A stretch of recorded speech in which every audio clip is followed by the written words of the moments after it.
في غرب إفريقيا يهدو به عمر شمر الفوتي وورد مكتومنا يتلى على هلقل في غرب إفريقيا يهدو به عمر.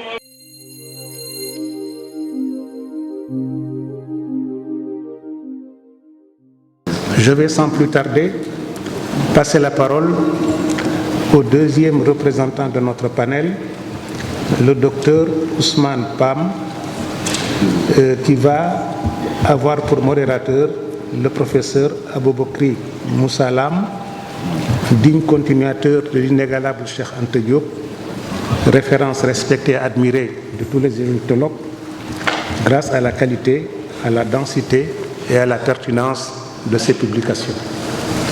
Vous avez la parole. Merci bien, monsieur le professeur Iba Der Thiam.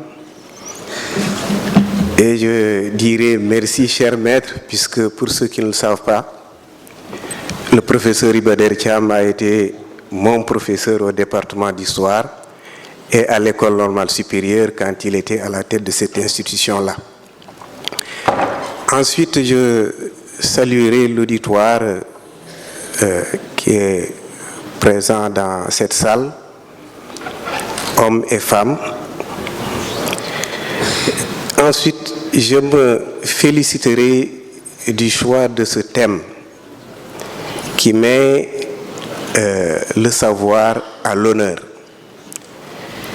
C'est un choix très pertinent.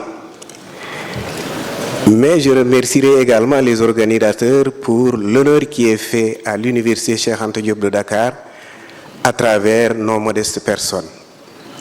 Je veux parler du professeur Iba Der Thiam, du professeur Kébé, du professeur Pam, de moi-même et de tous ceux qui ont été formés au niveau de cette université. C'est un honneur qui nous est fait pour animer, donc, pour avoir été choisi pour l'animation de cette manifestation. Je salue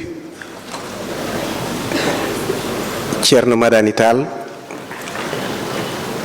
et je témoigne que depuis qu'il a remplacé son honorable père Thierno Muntaga, il place la barre chaque année un peu plus haut. Et c'est tout à son honneur parce que ce genre de manifestation doit être l'occasion pour tout un chacun d'acquérir un peu plus de connaissances, un peu plus de savoir. Et c'est ce à quoi s'attache Thierno Madani. Chaque ziara est un peu meilleur que la précédente et tout ça grâce à lui. Et je le remercie pour cela. Maintenant, je vais passer à notre conférencier que je dois présenter. Ousmane Ali Pam est bien sûr un natif du Fouta. Il est docteur de 3e cycle depuis 2002, mais en 2015, il a obtenu le diplôme le plus élevé dans notre système académique. Je veux parler du doctorat S-Lettres, le doctorat d'État S-Lettres. Ce diplôme, il l'a eu en 2015. Donc, il est au sommet de la hiérarchie actuellement en matière de diplôme. Ousmane Ali Pam est professeur au département de langue et civilisation anglaise de l'Université Cheikh Anta Diop de Dakar. Au civil, disons dans ses activités dans la société civile, Ousmane Ali Pam est le président de la section africaine du réseau mondial des écovillages. Il est membre du Conseil international des écovillages. Il est également membre du réseau pour l'émergence et le développement des écovillages au Sahel. Il a été également maire de Guédé-Chantier Et pendant son mandat de maire, il a essayé de mettre en pratique les théories justement des éco-villages. Donc c'est quelqu'un qui allie la théorie à la pratique. En tant que maire, il a développé et il continue parce que je sais qu'il est rentré hier du Fouta et il était avec des partenaires dans le cadre justement de la promotion des éco-villages. Alors, il va nous entretenir du thème suivant, les éco-villages, une réponse adéquate à la crise écologique et socio-économique sévissant dans la vallée du Sénégal. Sans plus tarder, je lui passe la parole. Merci, professeur Lam. Monsieur le Président Iba Der Thiam, Monsieur le Président d'ABAB, Messieurs les modérateurs et conférenciers, distingués invités en vos titres et qualités. Je voudrais, avant l'entame de mon propos, présenter mes compliments chaleureux et sincères à toute la communauté omarienne, à la famille de Thierno Madani Tal, à l'association ABAB de Cheikh Omar Foutiyou Tal,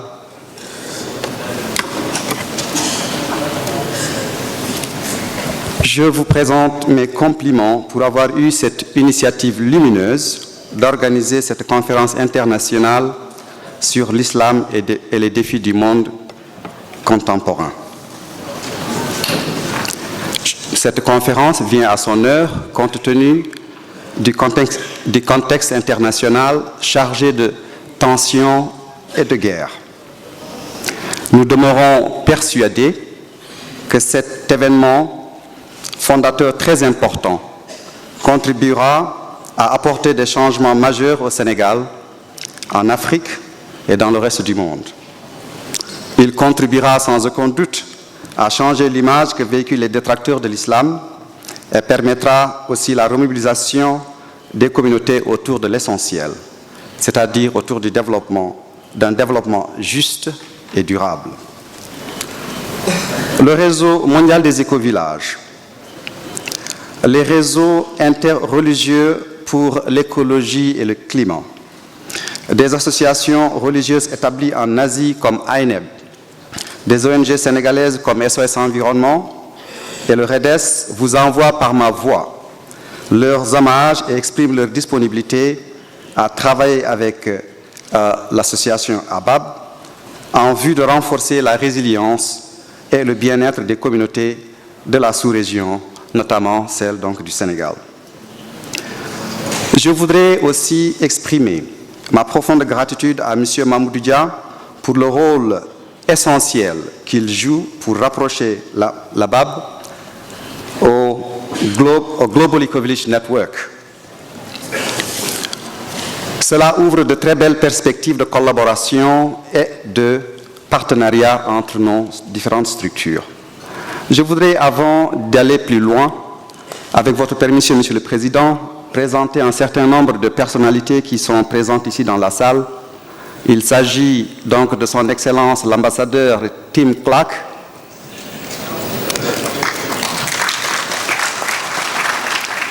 qui nous vient d'Angleterre. Il a été ambassadeur de l'Union européenne auprès de l'Union africaine et dans un certain nombre donc, de pays de l'Afrique de l'Est. Et il est porteur d'un projet de promotion donc, des éco-villages, un projet extrêmement important donc, au niveau du Sénégal, au niveau de la sous-région et au niveau donc, de l'Afrique. Et il souhaiterait vraiment que le Sénégal puisse porter ce projet-là. Il était ici en 2014 lors du premier sommet mondial donc, des éco-villages. Et depuis lors, nous sommes en train donc de courir un peu derrière les autorités. Alors, Monsieur le Président, si Tim Clark et les autres aussi s'en vont, sans que le gouvernement prenne attache avec eux, je pense que vous aurez fait un grand tort au Sénégal et au reste de l'Afrique. Je voudrais aussi présenter le professeur Marianne Zeitling et aussi notre ami Maurice, qui ont beaucoup soutenu donc les éco-villages, ici au Sénégal et dans la sous-région. Et je salue aussi la présence de mon ami et frère, l'ancien directeur général donc, de l'Agence nationale donc, des éco-villages, le colonel Demba Ba, ici présent. Je voudrais aussi exprimer toute mon admiration au professeur Aboubakri Moussa Lam. Le professeur Lam, comme vous le savez, est un brillant intellectuel qui fait la fierté de l'Afrique tout entière et de sa diaspora. Professeur, merci pour tout ce que vous représentez donc pour la jeunesse africaine, pour toute l'Afrique. Ceci dit, notre communication, comme l'a rappelé le modérateur, porte sur les éco-villages comme une réponse adéquate à la crise écologique et socio-économique sévissant dans la vallée du fleuve Sénégal.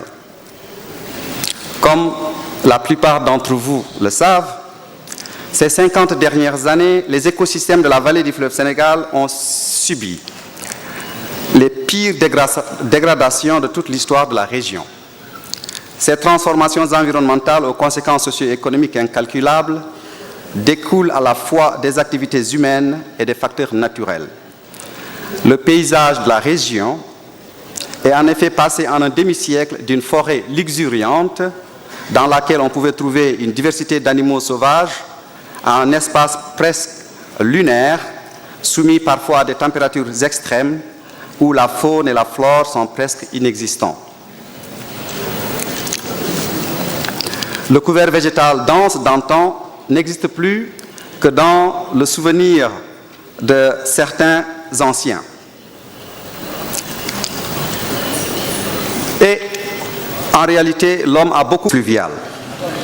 Le débit du fleuve Sénégal a connu une baisse de plus de 50% depuis les sécheresses des années 70. Cette baisse a entraîné à son tour une réduction générale du niveau des nappes de la région, un assèchement des plaines d'inondations et donc du ferlo. Avec l'altération de la qualité de l'eau, la destruction des sites de reproduction de reproduction et la disparition du couvert végétal qui fournit de la nourriture aussi bien aux animaux qu'aux humains, on assiste à la dégradation de l'écosystème et de la biodiversité qui dépendent donc de ce fleuve. Parmi les conséquences donc de ces agressions écologiques, nous pouvons noter la disparition de grands mammifères et la raréfaction donc de ressources poissonnières dans le fleuve. On ne trouve plus les crocodiles, les lamantins, les hippopotames qu'il y avait donc dans les années 50. Les eaux en décomposition du fleuve Sénégal et de ses affluents sont aujourd'hui envahis par des algues, par le typha et des parasites de toutes sortes. Autre phénomène récent qui défigure le Fouta, c'est l'insalubrité à grande échelle. Les villages du Fouta sont maintenant, à l'image du reste du pays, envahis par des montagnes d'immondices composées pour la plupart de déchets non biodégradables. Les efforts déployés pour ralentir la cadence ou l'étendue de la dégradation du paysage de la vallée et les changements climatiques consécutifs à cette dégradation massive n'ont pas réussi à être inversés, n'ont pas réussi à inverser la désertification et son corollaire, la crise socio-économique en cours donc dans la région. En effet, ni l'ampleur, ni le rythme des dégâts écologiques n'ont diminué au cours de ces 2 dernières décennies. Les populations du Fouta ressentent au quotidien, dans leur chair et dans leur esprit, les effets dévastateurs de la mort écologique progressive de leur région. Il leur est de plus en plus difficile de disposer d'une nourriture suffisante et saine, de se soigner, de construire leur toit avec des matériaux locaux adaptés aux rigueurs climatiques, d'avoir de l'eau potable ou tout simplement de respirer un air sans polluants artificiels ou naturels. Même l'écho, Olé Lampoula, qui jadis faisait le bonheur des enfants de la région, s'est tu et ne porte plus leur voix. La mort programmée du cadre physique de la vallée est en marche et se fait de plus en plus sentir dans les foyers des Foutanké et des Walwalo. Les événements météorologiques extrêmes, tempêtes de sable, vagues de chaleur, inondations ou sécheresses, augmentent en intensité et en fréquence. L'objectif de notre discours n'est point d'enfermer notre auditoire dans un pessimisme paralysant, mais de montrer qu'il existe aujourd'hui de véritables solutions de sortie de crise qui ont fait leur preuve dans d'autres régions du monde. Les solutions préconisées ailleurs sont parfaitement compatibles avec notre vision du monde, avec nos valeurs culturelles et cultuelles. Face à l'urgence écologique sévissant donc dans la vallée du fleuve Sénégal et aux crises multiformes qui en résultent, les pratiques des écovillages nous semblent être le remède le plus adapté pour renverser les lourdes tendances environnementales et dissiper les menaces qui pèsent sur les populations de la vallée. Dans notre discours, nous procéderons d'abord à une brève présentation du Fouta d'autrefois. Nous examinerons ensuite les enjeux de l'effondrement des écosystèmes de la région. La troisième partie de notre propos sera axée sur les écovillages comme la solution à la crise affectant la vallée. Nous définirons le concept des écovillages et nous donnerons aussi des exemples. Nous donnerons des exemples d'écovillages donc dans le monde. Et nous analyserons aussi les rapports entre les pratiques des écovillages et les valeurs islamiques. Alors, le Fouta, comment était-il il y a à peu près une cinquantaine d'années? Il y a seulement 4 ou 5 décennies, le Fouta, surtout au niveau de l'île à Morphil, était sur le plan environnemental un véritable jardin d'Éden avec ses multiples cours d'eau, son microclimat, favorisé par une verdure abondante et variée, par ses champs biologiques verdoyants sur les berges de ses rivières, des vergers familiaux qui produisaient divers fruits riches en nutriments et en vertus médicinales. Barkeji, duballeji, dubbe, chaste, pattude, ibbe, koyleje, murtode, jaabe, alamoje étaient entre autres les arbres qui peuplaient majestueusement les terres du Fouta et nous apportaient fruits et arômes divers. Une variété d'oiseaux a aussi peuplé la région. Jeunes, et ce n'est pas un passé lointain, nous passions à l'image des personnages de Rudyard Kipling dans The Jungle, ou bien ceux de Kamaralai dans L'Enfant Noir, une partie de nos journées à courir derrière des Dahangal, des perdrix que nous n'attrapions jamais, des lapins, des tourterelles nous taquinaient jusqu'aux bordures de nos écoles et de nos maisons. Les anciens qui nous accompagnent encore aujourd'hui nous racontent que la vallée était connue aussi pour ses lions, ses hyènes, ses crocodiles, ses hippopotames et autres animaux sauvages. À la tombée de la nuit, il était fort risqué de se déplacer seul d'un village à un autre. Seuls les plus audacieux osaient le faire. C'était le temps de l'abondance. Une époque où tous les soirs, les enfants du Fouta jouaient à cache-cache ou au langabouri entre les greniers de mil de leurs parents. Le jour, ils jouaient aussi au nipel, yarnu yarnor, tchatchamorel, yaro, tengu, woli, togi, etc.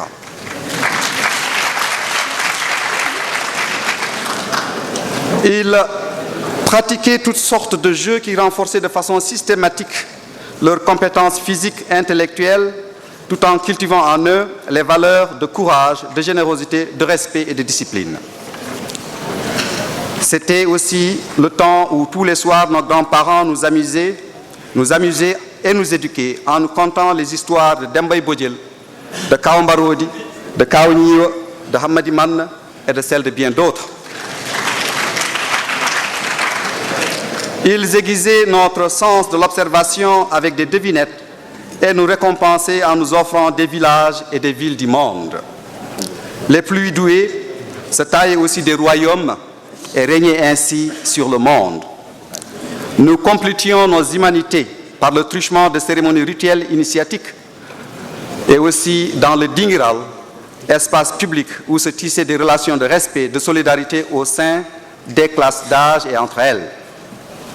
Notre imaginaire tout entier se nourrissait de la sève féconde de l'islam.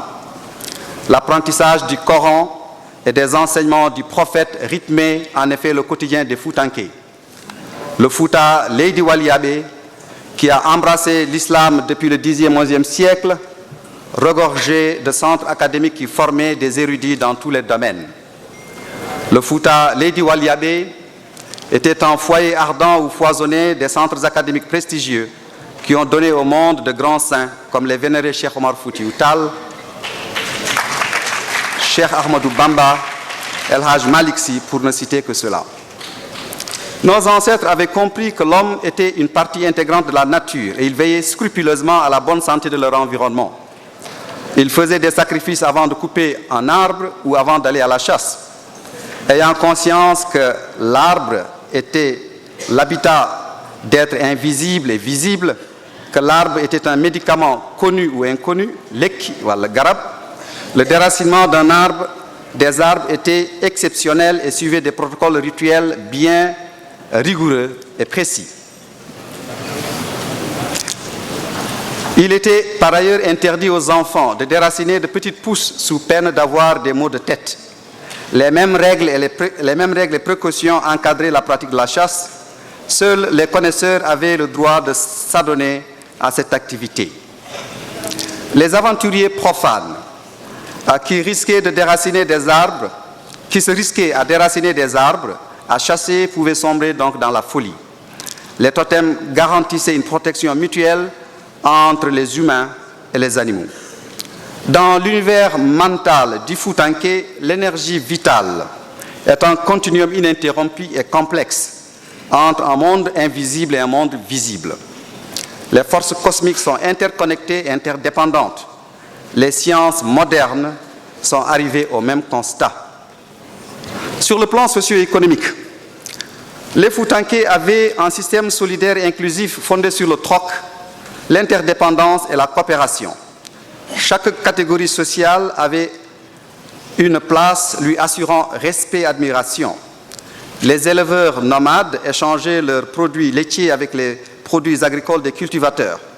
Pour faire traverser leur bétail, les éleveurs se faisaient assister par des soubalbés qui procédaient à des incantations et à des sacrifices destinés à apaiser les esprits et à assurer la protection du bétail qui leur sont confiés. Les soubalbés faisaient à leur tour appel au service des Fulbe Aïnabé quand leur propre bétail avait des problèmes de santé ou de reproduction. Soubalbé, Fulbe et les autres sous-groupes se rapprochaient des Maboubé pour avoir des vêtements de qualité en coton biologique. Ainsi marchait le Fouta dans une remarquable harmonie sociale et dans une fusion presque parfaite avec les lois de la nature. Les Foutanké veillaient scrupuleusement à l'entretien de la santé et l'intégrité de la nature et donc à leur propre bien-être. Chez les Foutanké, comme la plupart des populations africaines au sud du Sahara, les dimensions spirituelles, économiques, écologiques ne font qu'une. Elles forment un tout indivisible qui se reflète dans chaque aspect de la vie. Mais l'Occident nous a appris au cours de notre histoire, comme le dirait Cheikh Hamidou Kane, notre maître, à lier le bois au bois.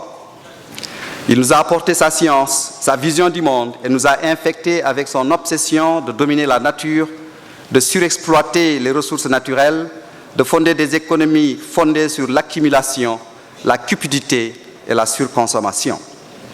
Dans notre rencontre avec cet Occident conquérant, nous avons perdu une bonne partie de notre âme collective, de nos croyances, de notre vision humaniste. Nous avons aussi perdu la main par rapport à notre modèle de développement communautaire. Les dynamiques socio-éducatives conçues par nos ancêtres contribuaient à façonner notre imaginaire collectif et individuel, à faire de nous des citoyens fiers de l'héritage socio-culturel et engagés dans le développement du mieux-être communautaire. C'était le temps où les portes des concessions, comme d'ailleurs celles des chambres, étaient toujours ouvertes aux voisins et aux étrangers. Mais la raréfaction des ressources économiques a poussé les Foutanké, surtout après les sécheresses des années 70 et 80, au repli sur eux-mêmes ou à emprunter massivement les routes de l'exil. La Côte d'Ivoire, le Congo, le Gabon, la France ont été pendant longtemps leurs destinations privilégiées. La situation de ceux qui sont restés au bercail se dégrade, même s'ils reçoivent, ils reçoivent le soutien de leurs parents établis à l'étranger. Le mal-être s'installe partout dans la vallée. Et le mal-être qui s'installe partout dans la vallée est inséparable de la destruction des ressources naturelles de la région. Alors, je sais que le temps nous est compté. Nous allons rapidement passer sur notre première partie. Aujourd'hui, nous constatons que avec l'effondrement, avec la désertification, que nos écosystèmes s'effondrent et le désert avance à grands pas. La faune et la flore ne sont plus là et les éleveurs, les paysans, ne maîtrisant plus le calendrier agricole et pastoral, sombrent de plus en plus dans l'angoisse, dans la misère et dans l'angoisse. Alors, quel est l'impact biophysique des changements climatiques dans la vallée? La persistance de la sécheresse, l'irrégularité et le déficit pluviométrique, l'effet grandissant de l'érosion éolienne, la dégradation des sols, la variabilité thermique extrême perturbent le cycle biologique des cultures, des fourrages, entraîne une détérioration des productions dans la vallée. Alors, je voudrais peut-être passer assez rapidement sur cela, tout simplement en disant que même le cheptel est aujourd'hui éprouvé par les extrêmes, les variations extrêmes point de vue température. Les bêtes ont de plus en plus de problèmes pour se reproduire et trouver suffisamment à manger. Alors, l'agriculture a subi et continue de subir de plein fouet les effets des changements climatiques. En riziculture, les augmentations extrêmes de la température sont, selon les experts, source de stérilité, car les hausses de température influent négativement sur le processus de floraison. Au niveau de la cuvette rizicole de Guédé-Chantier, village pionnier de la vallée dans la vallée de la culture irriguée,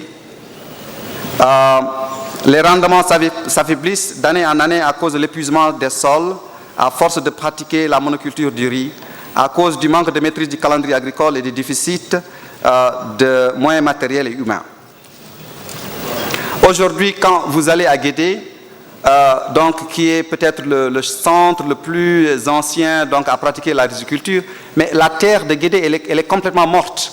Parce qu'une terre vivante, quand vous creusez, vous allez rencontrer des lombrics, vous allez rencontrer des vers de terre, vous allez rencontrer toutes sortes d'insectes qui vivent de la terre et qui la fertilisent en même temps. Mais à force de produits chimiques et tout ça, vous creusez la terre de Guédé, aujourd'hui, il n'y a pas de micro-organismes. Tous les micro-organismes sont morts. Et la terre là, elle ressemble à du béton en réalité. Alors, même chose, je vais peut-être passer rapidement sur ces différentes parties-là. Pour vous dire, quelle est la philosophie, parce qu'on entend toujours parler des éco-villages. Qu'est-ce qu'un éco-village ou qu'est-ce qu'une éco-commune? Un éco-village ou une éco-commune est une communauté traditionnelle ou intentionnelle conçue de manière participative dont l'objectif principal est de régénérer et de faire prospérer son environnement physique et son écologie sociale en vue de créer des conditions d'une abondance durable et d'un bien-être individuel et collectif. Chaque éco-village du monde repose sur les piliers suivants: la culture ou la vision du monde, le social, l'économie, l'écologie. La spiritualité constitue le socle sur lequel reposent tous ces piliers. La spiritualité est l'essence du système social, le ciment qui confère un sens à la marche de chaque communauté. Elle est la sève nourricière que produisent les systèmes de croyances, de valeurs sociales et éthiques. Elle est le pouvoir supérieur qui légitime et met en cohérence l'ordre socio-économique. La spiritualité régente les dynamiques intra- et intercommunautaires et les rapports des individus avec l'univers tout entier. Chaque communauté pratique et célèbre une spiritualité selon son système cultuel et culturel. Les écovillages se veulent comme des laboratoires du futur où les acteurs s'évertuent à vivre le changement auquel ils aspirent. Ils cherchent de manière concrète à mener une vie heureuse en harmonie avec les êtres humains et la nature, avec une empreinte écologique minimale. Il y a aujourd'hui plus de 20 000 écovillages à travers le monde, répartis sur toutes les régions de la planète. Ensemble, nous avons formé un réseau mondial des écovillages. Les écovillages sont donc divers et variés, mais visent tous un bien-être culturel durable. Ce bien-être individuel et collectif ne peut se concevoir en dehors d'un contexte spirituel. Les idéaux de respect mutuel, de coopération, d'esthétique, d'altruisme, d'amour pour ses semblables et pour toutes les créatures de l'univers sont les bases de chaque écovillage. Les militants des écovillages aspirent à l'inverse des défenseurs du libéralisme économique, à la création de richesses en s'appuyant sur les systèmes naturels et non contre eux.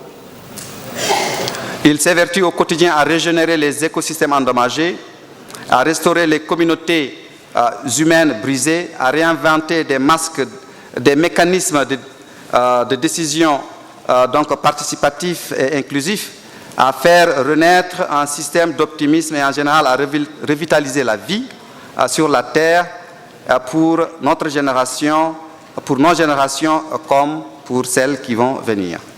Le chacun pour soi, ou la libre entreprise des loups dans des étables d'agneaux ne fonctionne plus. L'idéologie du libéralisme économique porte en son sein les germes de la destruction donc de notre patrimoine environnemental et de nos sociétés. Elle dresse les entreprises économiques et les communautés humaines les unes contre les autres. Elle ne mène qu'au pillage systématique des ressources naturelles. Et aussi à la guerre de tous contre tous, comme le dirait Hobbes. Les valeurs et les pratiques cardinales qui gouvernent les écovillages sont la foi dans la bonté naturelle de l'humanité, la vie en communauté dans la diversité sans discrimination aucune, la gouvernance inclusive, transparente, honnête et solidaire, accès équitable de tous les humains aux ressources, justice pour tous, équilibre entre compétition et coopération, prise en charge holistique et intégrée donc des besoins de la terre. Alors, les écovillages cherchent à partir des connaissances traditionnelles et scientifiques des technologies et des ressources locales pour créer des revenus durables et bâtir donc le bien-être collectif. Alors, je vais sauter peut-être toutes ces étapes-là pour vous parler un peu de quelques exemples d'écovillages à travers le monde. Alors, Auroville, c'est une communauté qui est au sud de l'Inde, qui a été fondée en 1968 dans une localité auparavant complètement déserte, qui est balayée par des tempêtes et des inondations consécutives aux moussons. La terre était latéritique et accidentée avec des ravins. La priorité des fondateurs, donc, c'était de régler donc, les problèmes d'érosion et le lessivage des terres. Aujourd'hui, quelques années plus tard, Auroville est devenu presque un paradis terrestre où tout se produit sur place. Et ce qui nous a frappé aussi à Auroville, parce que les Aurovilliens remettent en question le libéralisme économique, ils ont créé un magasin dans lequel il n'y a pas de prix. Parce que tous les Aurovilliens sont des producteurs et chaque producteur apporte soit ses carottes, soit ses fromages, etc. Et les membres de la communauté vont se servir donc au niveau de ce magasin parce que ce qu'ils cherchent, c'est à éviter aussi les effets pervers donc, de l'argent. Pas loin de chez nous, ici à Sekem, c'est en Égypte.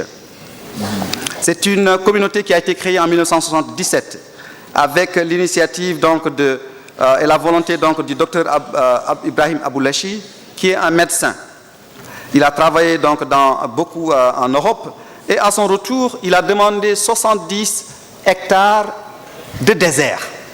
écoutez-moi bien, c'est un désert où il n'y a que du sable. C'est une terre morte qui ne produit pas grand-chose. Et aujourd'hui, c'est un oasis vert où les gens produisent du miel, différentes sortes de parfums. Ils produisent des dattes, ils produisent énormément donc de choses. Alors ceci montre que le désert n'est pas en fait un prétexte pour ne rien faire. Qu'on peut bel et bien reverdir le désert et aussi on pourrait peut-être aussi s'inspirer du cas donc de Oroville, de Sekem et de Lobboudou Salayel, qui est un petit village mauritanien qui a aussi réussi une prouesse de faire revenir les animaux qui avaient disparu, de faire revenir la biodiversité.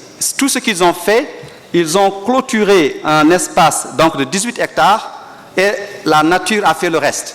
Aujourd'hui, ils produisent du miel. Aujourd'hui, tout au long de l'année, les habitants de Salayel les animaux donc, de Salayel ont de la nourriture en abondance. Et aussi parce que la forêt est revenue et ça produit des fleurs et tout ça, les poissons qui sont autour trouvent à manger et donc la vie revient et les gens de Salayel retrouvent le sourire après seulement une dizaine d'années. Alors, Bakumbel, c'est un des villages éco-phares, en fait un des villages phares de l'Agence nationale des éco-villages. Et au niveau de Bakumbel, pour la première fois de l'histoire de ce pays-là, les Sérères ont gagné sur donc, les Alpulaars.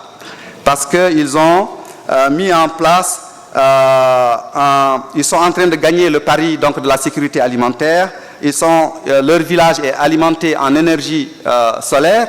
Et grâce à l'énergie solaire, aujourd'hui, ils ont parmi les meilleurs résultats scolaires donc, de la région.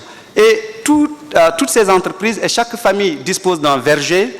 Ils ont aussi des vergers communautaires où ils viennent apprendre et ils appliquent donc dans les vergers communautaires.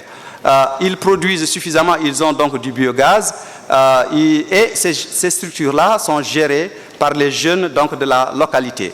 Et aujourd'hui, les habitants de Bakumbel ont un niveau de vie supérieur à celui de certaines populations, soit du Point E ou bien de Pikine, parce que ce qu'ils mangent, c'est du bio.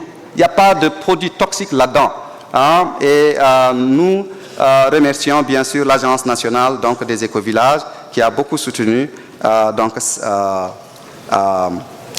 cet écovillage pilote comme tant d'autres. Alors, quelle est la relation maintenant entre la vision des écovillages et l'éthique et la spiritualité islamique? Nous l'avions dit, les écovillages sont des espaces communautaires destinés à permettre à la dimension spirituelle de l'humanité de s'épanouir dans toute sa splendeur. Chaque écovillage accentue une tradition spirituelle plus qu'une autre, selon son environnement culturel, son héritage culturel. Mais les 20 000 écovillages à travers le monde sont différents parce que leur socle culturel est différent. Alors, les communautés écovillageoises ont en partage les idéaux de respect mutuel, de confiance, de coopération, d'harmonie, de beauté et pour matérialiser bien sûr ces activités-là, chaque écovillage y va avec ses propres, en fonction donc de sa sensibilité spirituelle. Alors, parce que pour nous, musulmans, je pense que le professeur Kébé l'a dit, nous avons tout, depuis donc l'aube de la révélation, je pense que l'islam nous a donc donné la direction pour qu'on vive en paix et dans le bonheur en respectant rigoureusement notre environnement. Le prophète Mohammed, paix sur lui, interdit par exemple aux musulmans de s'attaquer en temps de paix comme en temps de guerre aux Ahl Kitab ou les gens du livre, les juifs et les chrétiens, et de s'attaquer aussi à leur lieu de culte, d'épargner les femmes et les enfants, les vieillards, les infirmes. Il exhorte la communauté musulmane d'être bienveillant à leur égard et de veiller au respect des animaux. au respect donc, des animaux et des cultures, même en temps de conflit. Premier des écologistes, l'envoyé d'Allah interdit aux fidèles d'abattre des arbres fruitiers vivants, de détruire les ruches d'abeilles et le cheptel, sauf pour s'en nourrir. Donc il interdit aussi donc, de détruire les lieux d'habitation de tous ces animaux. Le prophète a incité les musulmans à planter des végétaux et leur promet une plus grande récompense divine pour les actions allant dans ce sens. Il dit, chaque musulman qui plante un arbre, alors tout ce qui sera mangé sera compté pour ce musulman comme un acte de charité. Tout ce qui en sera volé sera compté pour lui comme un acte de charité. Tout ce qu'un animal en mangera sera compté pour lui comme un acte de charité. Tout ce qu'un oiseau en mangera sera compté comme un acte de charité. Tout ce qui sera pris ou diminué par quiconque sera compté comme un acte de charité. Allah subhanahu wa ta'ala exhorte les humains à se servir des ressources qu'il a mises à leur disposition de manière à se servir donc de ces ressources de manière responsable et respectueuse. Dans la Genèse, au verset 60, Allah nous dit « Mangez et buvez de ce que vous a attribué Dieu. Mais ne vous élevez pas sur terre en prédateur. » Donc Genèse pas 60. La religion musulmane interdit à ses fidèles de gaspiller les ressources naturelles, de polluer l'eau. Il est par exemple interdit d'uriner ou d'aller au sel dans de l'eau stagnante ou courante, puis de s'en purifier. Nous savons aujourd'hui que le strict respect de ces prescriptions religieuses nous permet d'éviter ou de réduire les transmissions de maladies liées aux matières fécales comme le choléra, la dysenterie, la bilharziose ou encore les parasites de toutes sortes. Le prophète Mohammed, paix sur lui, a préservé certaines zones des deux cités de la Mecque et de Médine en tant que sanctuaire naturel afin d'en sauvegarder la faune et la flore. Selon Ibn Abbas, le prophète a dit le jour de la conquête de la Mecque, cette cité a été décrétée lieu saint par Dieu depuis la création de la terre et jusqu'à ce jour et cela jusqu'au jour de la résurrection. Nul n'en arrachera les plantes, n'en poursuivra le gibier. Il n'en sera prélevé que les fleurs pour leur parfum. Jamais elle ne sera polluée. Bukhari, de son côté, rapporte que le prophète a dit « Médina est une réserve gardée. Nul n'en coupera les arbres. Celui qui provoquera ce délit donc sera maudit par Dieu, par les anges et par les hommes. » Si le but de notre existence individuelle et collective est de suivre au mieux de nos capacités les enseignements du prophète de l'islam, le Fouta, Lady Waliabé, terre d'origine de la Jamar, de Malik Sy, Serigne Ahmadou Bamba Mbacké et tant d'autres, a le devoir moral et éthique de prendre le leadership dans le domaine de la préservation de l'environnement. En Extrême-Orient, des groupes bouddhistes hindous qui auparavant se concentraient sur les disciplines contemplatives s'organisent, occupent l'espace public, sanctifient des forêts et usent de leur autorité morale pour préserver l'environnement. Il est du devoir des musulmans d'agir en faveur de l'environnement et de prendre le leadership dans ce domaine comme dans celui de la recherche de la paix au sein des communautés humaines et entre elles. L'adoration d'Allah subhanahu wa ta'ala ne se limite pas aux actes cultuels comme la prière, le jeûne, le pèlerinage et autres, mais englobe la préservation des éléments du système naturel. Dieu réserve son châtiment ici-bas et ici-bas, j'ai 5 minutes, je vais terminer dans 5 minutes. Dieu réserve son châtiment ici-bas et dans l'au-delà à ce qui détériore ses bienfaits. Allah a créé les éléments de notre univers selon une parfaite harmonie. Le professeur Kébé en a parlé tout à l'heure. Un équilibre dans leur mouvement, dans leur température, dans leur force d'attraction, dans les effets de leur champ magnétique, dans leur phénomène électrique, dans les eaux des mers, dans les océans. Il y a un équilibre au sein de chaque être, entre toutes les créatures, entre leur vie et leur mort, pour que justement aucune espèce ne domine l'autre, Dieu a dit au verset 40 de la Salvation, nous avons créé toutes choses et lui a évalué sa mesure. Alors, je vais passer peut-être rapidement aux recommandations. Alors, nous demandons à l'État du Sénégal de faire revenir le ministère chargé des écovillages. Ce ministère redonnera au Sénégal son leadership en matière de développement des écovillages et pourra apporter à notre pays d'importantes ressources humaines, financières et technologiques. Le ministère des écovillages pourra à lui tout seul créer des dizaines de milliers d'emplois verts par an. L'Agence nationale d'écovillages ne devrait pas être logée au ministère de l'Environnement car les enjeux économiques et socioculturels des écovillages dépassent très largement l'aspect environnemental ou écologique. Elle devrait, l'Agence nationale des écovillages, si elle se veut véritablement nationale, devrait étendre son intervention à l'ensemble des 14 régions du pays.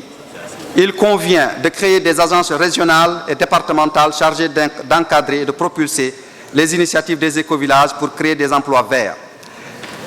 La préservation de l'environnement est une question de sécurité nationale et les menaces écologiques qui pèsent sur notre pays peuvent, dans le moyen et long terme, saper les fondements de la nation sénégalaise.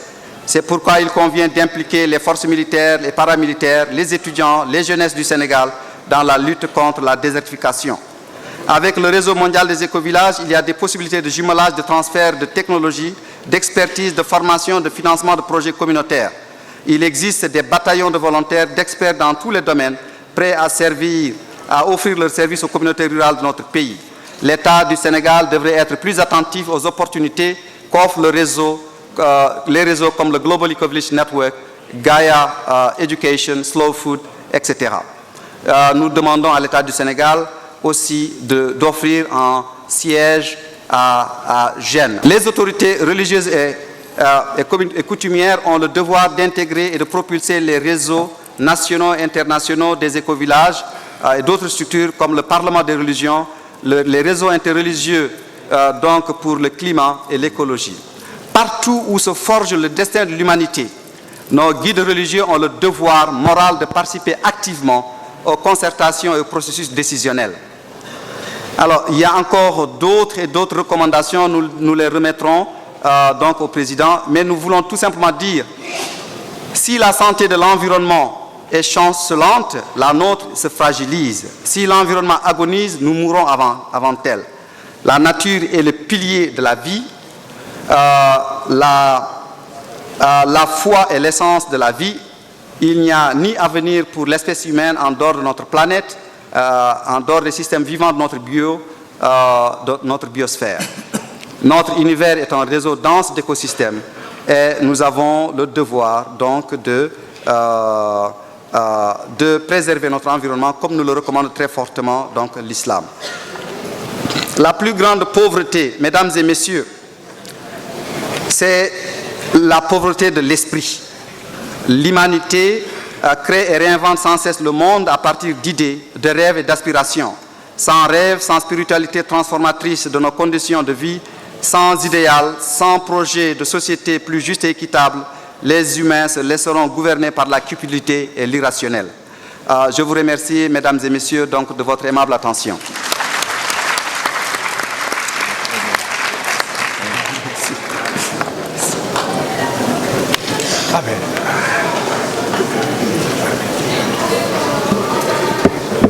Merci, monsieur le conférencier.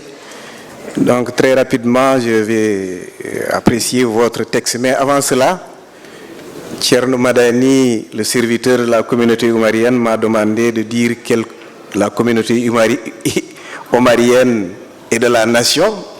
Et d'emblée, je dirais que le texte de Pam est un texte très, très important. C'est une contribution de qualité au débat justement sur la crise environnementale qui sévit au Fouta. Parce qu'avant lui, effectivement, vous connaissez René Dumont, l'agronome tiers-mondiste. René Dumont est connu pour son livre L'Afrique noire est mal partie, et dans lequel il annonçait que, effectivement, l'Afrique ne se développerait pas Malheureusement, vous voyez qu'aujourd'hui, les faits lui ont donné raison. Mais dans un autre livre appelé Le défi sénégalais, justement, il avait annoncé la catastrophe que nous a décrite, comment dirais-je, Pam. Il n'est pas le seul parce qu'un autre professeur de renom qu'il a remplacé à la chaire d'agriculture comparée de l'Institut agronomique Paris-Grignon, le professeur Marcel Mazoyer, a écrit un livre justement intitulé « Agriculture du monde, du néolithique à la crise contemporaine ». Lui aussi, parlant du modèle de développement agricole occidental, disait que nous ne devrions pas suivre les Occidentaux parce que ce modèle ne pouvait pas être généralisable et qu'il était porteur de choses extrêmement graves, la destruction de l'environnement. Mais celui qui illustre bien ce qu'il a dit, c'est un autre anthropologue du nom de Claude Meyassou, et je ne peux pas m'empêcher de vous lire un passage d'un article de Claude Meyassou paru dans Le Monde diplomatique de 1980, si je ne m'abuse, 1980 je pense, voilà, 1980. Donc avant la mise en eau des barrages, voilà ce que disait Claude Meyassou. On prévoit, donc les gens étaient conscients, on prévoit la disparition des espèces qui se reproduisent dans les eaux à salinité variable. Il parlait des poissons, de l'estuaire, tels que le bar tacheté et la crevette rose. Le barrage de Diamant séparera en effet et de façon radicale les eaux douces des eaux salées, ce qui, selon les termes du rapport provisoire, entraînera des conséquences d'une portée incalculable sur le cycle biologique des poissons et des plantes. Bien sûr, il y a la sécheresse. La sécheresse, et dès les années 1970, 72, les États membres avaient décidé de faire face à cette sécheresse en construisant des barrages.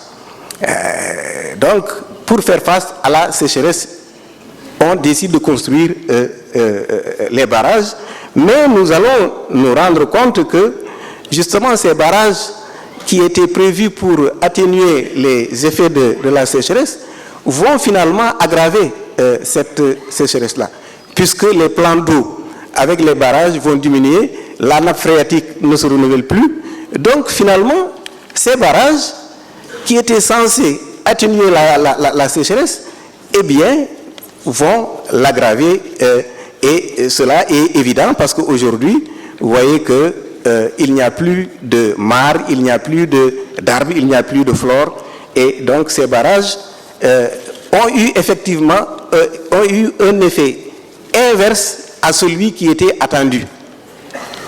Ajoutez à cela maintenant l'autre problème, un problème extrêmement grave, c'est l'endettement, parce que ces barrages ont coûté 800 millions de dollars et aujourd'hui on a décidé, en régularisant le fleuve et en portant une atteinte presque définitive à l'agriculture de décrue par la régularisation du fleuve, par comment dirais-je, la fermeture justement des vannes de Manantali.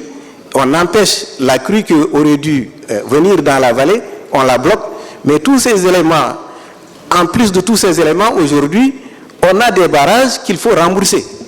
800 millions de dollars, et ces 800 millions de dollars, justement, pour les rembourser, il faut une agriculture capable de produire des bénéfices.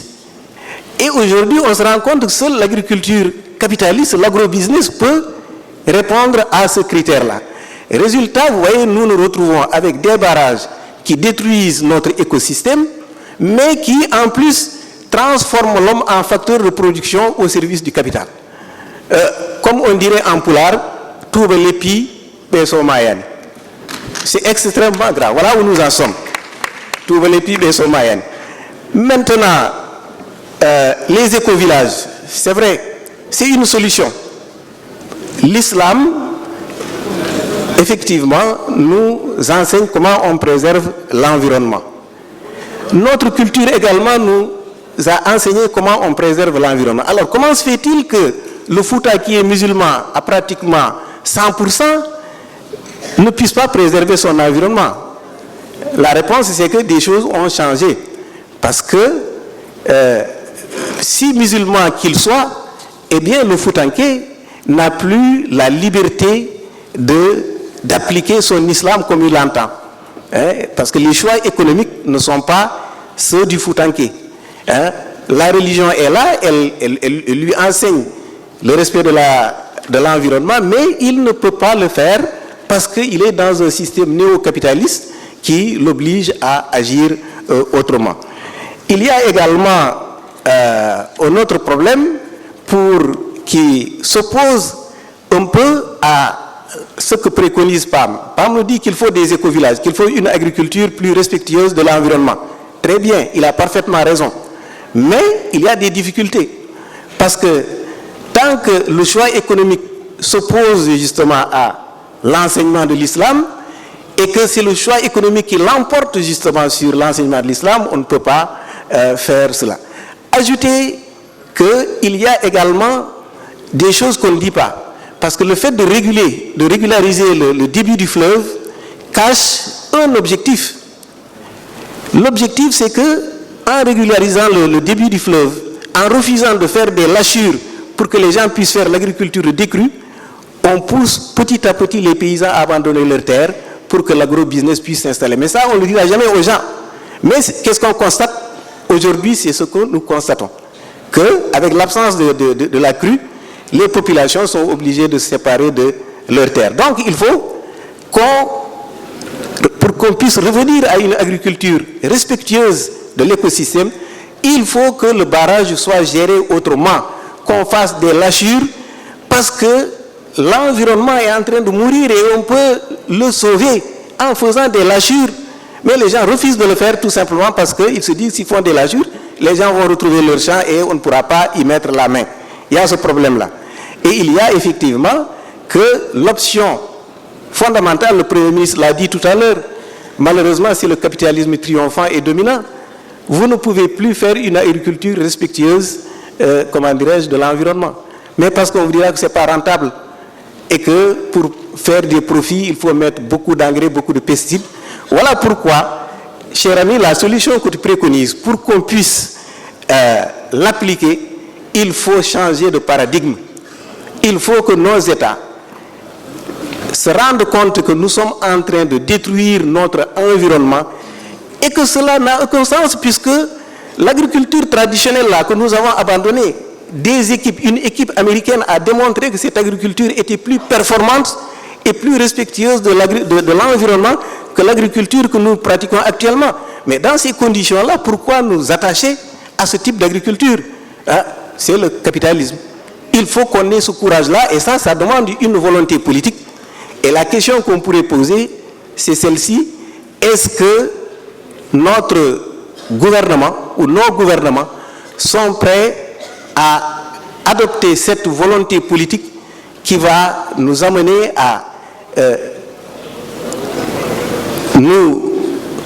reprendre justement la pratique d'une agriculture respectueuse de l'environnement et qui ne le livre pas mais est point lié au capitalisme.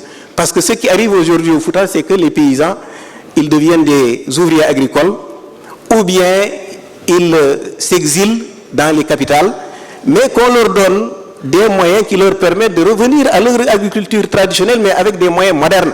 Et c'est ce qui permettrait de sauver l'environnement.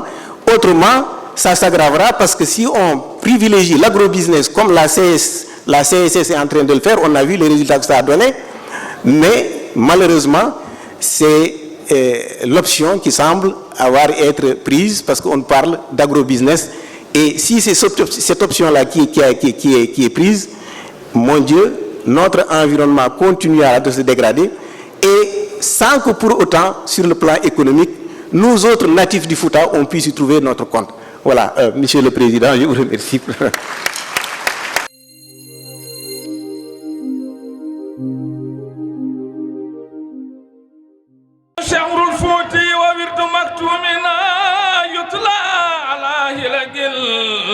في غرب إفريقيا